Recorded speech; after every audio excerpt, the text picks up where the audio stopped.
విజయవాడలో ఉన్న ప్రముఖ హాస్పిటల్ అన్నీ సహకరిస్తూ ఉన్నాయి ఎప్పటికప్పుడు. వాళ్ళందరికీ కూడా నేను పేరు పేరున ధన్యవాదాలు, అభినందనలు తెలియజేస్తూ ఉన్నాను. ఈ 3 చాప్టర్లు మంచిగా ఇంకా భవిష్యత్తులో కూడా నా తర్వాత కూడా నడవాలని నా కోరిక. నాకు ఇప్పుడు 75 సంవత్సరాలు వచ్చాయి. 75 సంవత్సరాలు పూర్తిగా పోతున్నాయి. 70 సంవత్సరాలు అంటే పెద్ద వయసు మనందరికీ తెలుసు.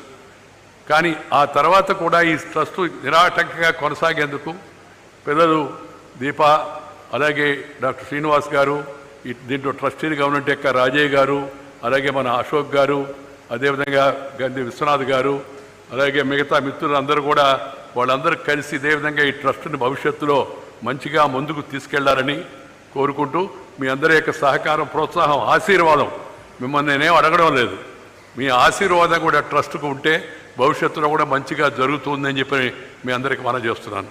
3వ పాయింట్ నేను చెప్పదలుచుకుంది ఏంటంటే, నేను జీవితంలో అనేక పదవులు అనుభవించాను.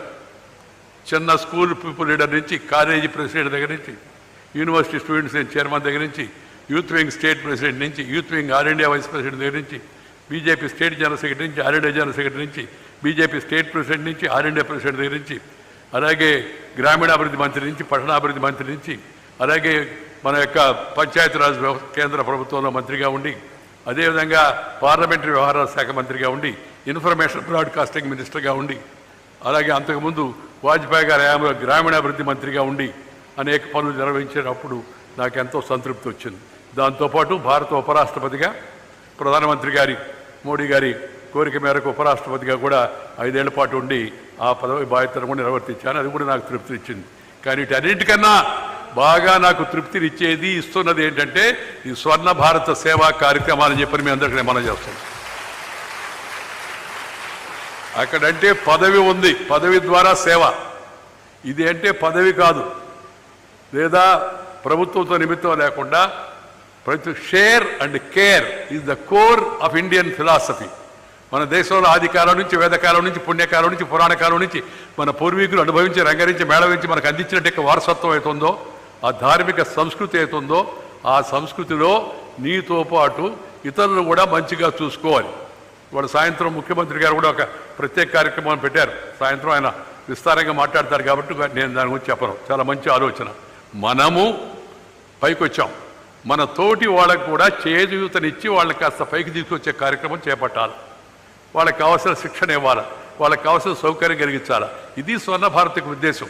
అందుకని ఆ సేవా కార్యక్రమంలో పాల్గొంటున్నంత తృప్తి మరొక దాంట్లో లేదు అని చెప్పని మీ అందరికీ నేను మనం చేస్తున్నా. ఈ సేవా కార్యక్రమం ఇలాగే కొనసాగాలని కూడా నేను అభిలషిస్తున్నాను. ఆఖరికి ఒక పాయింట్ చెప్పదలుచుకుంది ఏంటి, నేను ముఖ్యమంత్రి గారి సమక్షంలో అందుకే ముందు మాట్లాడతానన్నాను, లేకపోతే తప్పనిసరిగా ముఖ్యమంత్రి గారిని మాట్లాడమని చెప్పుండేవాడిని. ఏంటంటే సమాజంలో ఇవాళ వస్తున్న ఒడిదుడుకులు, సమాజంలో ఇవాళ ఏర్పడుతున్న అవాంఛనీయ ధోరణులు, యువతలో వస్తున్న మార్పులు, పత్రికల్లో మనం చూస్తున్న వార్తలు, చిన్నపిల్లల అత్యాచారం, లేకపోతే పెళ్లి చేసుకుంటామని చెప్పి మోసం చేయడం, లేకపోతే ఆస్తి కోసం తల్లిదండ్రుల పైన అఘాయిత్యం చేయడం, లేకపోతే భర్తని భార్య ఇంకొకరు ఏదో ఉండి సంబంధం తప్పించడం, రకరకాల వార్తలు వస్తున్నాయి. అలాగే ముఖ్యంగా యూత్ కూడా కొంతమంది తప్పుదారి పడుతూ ఉన్నారు. వీళ్ళని సరైన మార్గంలో పెట్టడం కోసం ప్రభుత్వం నూతన విద్యా విధానాన్ని ప్రవేశపెట్టింది. కేంద్ర ప్రభుత్వం కస్తూరి రంగన్ గారి కమిటీ నేతృత్వంలో. దాన్ని రాజకీయ దృష్టితో చూడకుండా మన భారతీయ సాంస్కృతిక విలువలను కాపాడేందుకు మన విద్యా విధానాన్ని ముందుకు తీసుకెళ్లాల్సిన అవసరం ఎంతో ఉంది. ఒకప్పుడు ప్రపంచానికి మన విశ్వగురు నలంద, తక్షశిల, విక్రమశిల విశ్వవిద్యాలయాలకు ప్రపంచం నుంచి అంతా విద్యార్థులు చదువుకునేవాళ్ళు. చరిత్ర చెప్తూ ఉంది. చైనా యాత్రికులు పాహియాన్ హ్యూయన్ సాంగులు రాశారు, మనం చెప్పుకునే మాట కాదు. మనం ప్రపంచానికి వెలుగు చూపించాం. అలాంటి దేశం మళ్ళా తిరిగి వాళ్ళ అభివృద్ధి పదంలో ముందుకు వెళుతూ ఉంది. ప్రధానమంత్రి గారి నాయకత్వాన, అలాగే రాష్ట్రంలో ముఖ్యమంత్రి గారి నాయకత్వాన వేగంగా ముందుకు వెళుతుంది. తొందరలో 3వ ప్రపంచ ఆర్థిక వ్యవస్థగా తయారవుతుందని చెప్పినని మనందరికీ కూడా పూర్తిగా విశ్వాసం నాకు తెలుసు. అయితే ఈ సామాజికమైన ఘర్షణలు, వైషమ్యాలు, కులం పేరుతో, మతం పేరుతో, వర్గం పేరుతో, వర్ణం పేరుతో, ప్రాంతం పేరుతో తగాదాలు లేకుండా, రాజకీయ కక్షలు, కార్పణ్యాలు లేకుండా సామాజిక సహజీవనం సాగించే విధంగా, దానికి మంచి వాళ్ళని ఎన్నుకునే విధంగా మార్పు తెచ్చుకోవాలి. మంచి వాళ్ళని ఎన్నుకోవాలి. నేను ఎప్పుడు చెప్తుంటాను, character, calibre, capacity and conduct. 4 C's. Character, calibre, capacity, conduct అవి అవసరం. వాటి స్థానంలో కొంతమంది మహానుభావులు caste, community, cash and criminality ఈ 4 తెచ్చారు. ఆ 4Cలు బదులు ఈ 4Cలు. అలాంటి వాటి ప్రభావం లోను కాకుండా సమాజానికి, యువతరానికి చక్కని మార్గదర్శనం చేసి వాడు సొంత కాళ్ళపై నిలబడే విధంగా విద్యా విధానంలో ప్రాధాన్యత, స్కిల్ డెవలప్మెంట్ ముఖ్యమంత్రి గారు ఎలాగూ ప్రాధాన్యత ఇవ్వాలనే పట్టుదలతో ఉన్నాడు. దాన్ని మరింతగా ప్రోత్సహించి ముందుకు తీసుకెళ్ళి మోరల్ ఎడ్యుకేషన్ ఒక సబ్జెక్టుగా ఉండాలి. నేను లాస్ట్లో చెప్పదలుచుకున్నది, నేను చదువుకున్నప్పుడు చిన్నప్పుడు ఈ మాత్రం సంస్కారం అబ్బిందంటే ఒకటి మా అమ్మమ్మ, మా తాతయ్య నాకు ఇచ్చినట్టే పరిజ్ఞానం, విజ్ఞానం. రెండవది చిన్నప్పుడు చదువుకున్నట్టే విద్య. ఆ గురుతులు మనకు చెప్పినట్టు విషయం. మేము చదువుకున్నప్పుడు ఫిజికల్ ట్రైనింగ్ క్లాస్ ఉండేది లేదు. మేము చదువుకునేటప్పుడు క్రాఫ్ట్ క్లాస్ ఉండేది. క్రాఫ్ట్ మగ్గం వేసేది కూడా నేర్పించేవాళ్ళు, నవార్ నేయడం. మేము చదువుకునేటప్పుడు గార్డెనింగ్ క్లాస్ ఉండేది. గార్డెనింగ్ అంటే చెట్లు పెంచడం, దాని చెట్లు కాపాడుకోవడం క్లాస్ ఉండేది. మేము చదువుకున్నప్పుడు అన్నిటికన్నా ముఖ్యంగా మోరల్ సైన్స్ క్లాస్ ఉండేది. ఇప్పుడు మోరల్ సైన్స్ క్లాస్ తీసేశారు.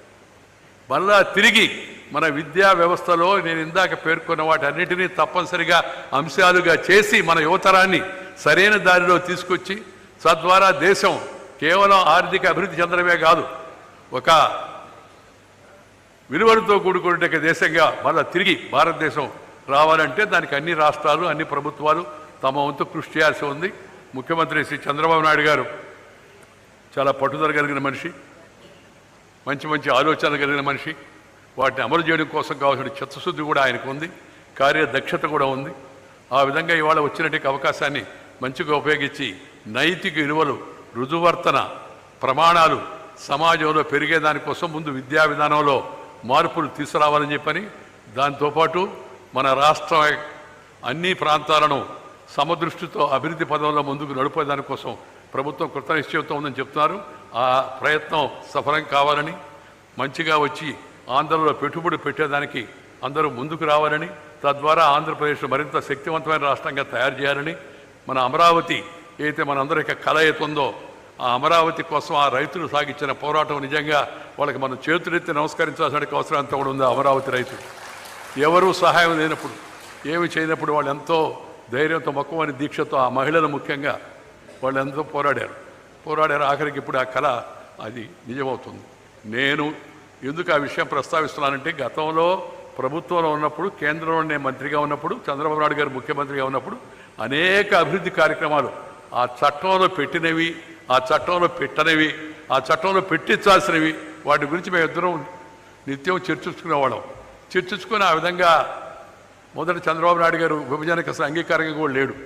ఆ తర్వాత మరి అందరం కూడా చెప్పాం.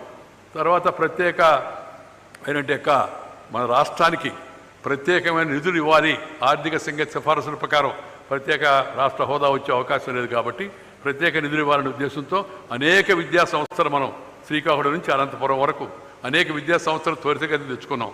నేను తీసుకున్న చొరవ ఒకటైతే దానికి ముఖ్యమంత్రి చంద్రబాబు నాయుడు గారు అందించినట్టు సహకారం అవుతుందో ఈ రెండు కలవబట్టే మనకు అనేక సంస్థలు ఆంధ్రప్రదేశ్లో వచ్చాయి. అప్పుడు ఎంతో ఆలోచించి ఈ కొత్తగా రాజధాని ఎక్కడో దూర ప్రదేశంలో పెడితే అది అభివృద్ధి చెందదు